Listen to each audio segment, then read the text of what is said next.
लेकिन मेरा एक सवाल है, और ये जेन्युइन सवाल है, आप मेरी आवाज से पहचान सकते हैं सवाल कितना जेन्युइन है। वो ये है कि एक फिल्म अगर कश्मीर जेनोसाइड पे बनती है तो उसको रोकने की इतनी सारी क्या कोशिश, क्यों नहीं उसको मेन स्ट्रीम मीडिया का सपोर्ट मिलता है उसी तरह से?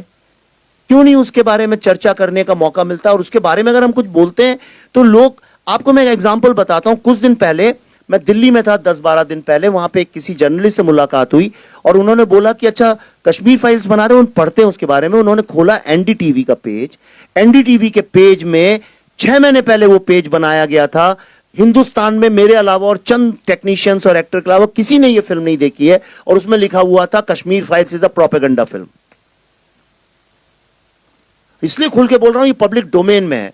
उसके ऊपर ऑप इंडिया ने एक एक्सपोजे किया, और जब उन्होंने एक्सपोजे किया तो एनडीटीवी ने चोरी से, चुपके से, बिना अपॉलॉजी मांगे हुए उस वर्ड को डिलीट कर दिया और सिर्फ लिख दिया कि इट्स अ फिल्म बाय विवेक रंजन अग्निहोत्री। तो अगर वो पहले सच लिख रहे थे तो अभी हटाया क्यों?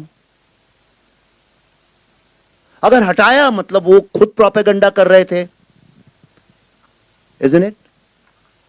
फिल्म इंडस्ट्री के भी जो टॉप एंटरटेनमेंट, जो अपने को एंटरटेनमेंट लीडर्स मानते हैं, जब इस फिल्म का ट्रेलर आया और दुनिया का हर आदमी इस ट्रेलर के बारे में बात करने लगा, पाकिस्तानी लोग रोने लगे जब ट्रेलर देख देख के, तो उन लोगों को मजबूरी में, क्योंकि कश्मीर फाइल्स का नाम लिखो तो एसईओ मतलब आपको ज्यादा वेबसाइट में फुट ट्रैफिक मिलता है, तो इसलिए उन्होंने कश्मीर फाइल्स का यूज तो किया नाम कि the Kashmir files trailer is out, but please read how we had reviewed his last film the Tashkent files, और उसमें लिखा था Tashkent files was a second great film of a third rate politics. उस फिल्म को 2 नेशनल अवार्ड मिले, 100 दिन चलती रही। आप किसी से भी सड़क पे बात कर लीजिए ताशकंद फाइल्स के बारे में, मैं ओपनली कहता हूं, किसी भी आम आदमी से पूछ लीजिए, अपने माँ बाप, नाना नानी, दादा दादी से पूछ लीजिए, वो बता देंगे वो फिल्म कैसी थी।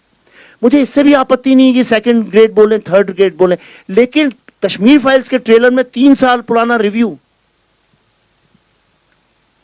तो ये आज सवाल अपने कॉन्शियंस से पूछिए कि जब टेररिस्ट को ग्लोरीफाई करते हैं फिल्मों में, और एक झूठ नैरेटिव जब हम क्रिएट करते हैं, तब तो खूब उसको ग्लोरीफाई और सेलिब्रेशन होता है, जैसे कि हमने सिनेमा की और समाज की ऐसी कोई फिल्म बना दी है। लेकिन एक फिल्म आपको, इसीलिए मैंने वो 20 मिनट का रिव्यू दिखाया, क्योंकि मेरी बात, हमारी बात आप ही के जरिए पहुंचेगी, और कौन ले जाएगा। सिर्फ इसलिए दिखाया, आप देखिए उसके पीछे हमने क्या सच है, क्या मेहनत है, क्या ऑथेंटिसिटी है इस फिल्म की। पर दुख की बात यह है कि इसके लिए इतनी जद्दोजहद, इतना स्ट्रगल, अपने माँ बाप, अपने भाई बहन की सच्ची कहानी सुनाने के लिए अपने देश में हमको, मुझको स्पेशली, इस तरह से आउटकास्ट किया जाता है। ये देश के कॉन्शियंस की बात है। ये हमको सोचना पड़ेगा कि हम ऐसे कब हो गए। हम दिल से तो ऐसे नहीं है, तो ये कैसे हो गया? हम किस सिस्टम में बंद गए कि हमको झूठ मूठ में आज उस टेररिज्म को, जिसने लाखों लोगों को मारा है, जिसमें 19 जर्नलिस्ट तो अभी मारे गए पिछले कुछ वर्षों में, जर्नलिस्ट लोग, पर हम चुप बैठे रहते।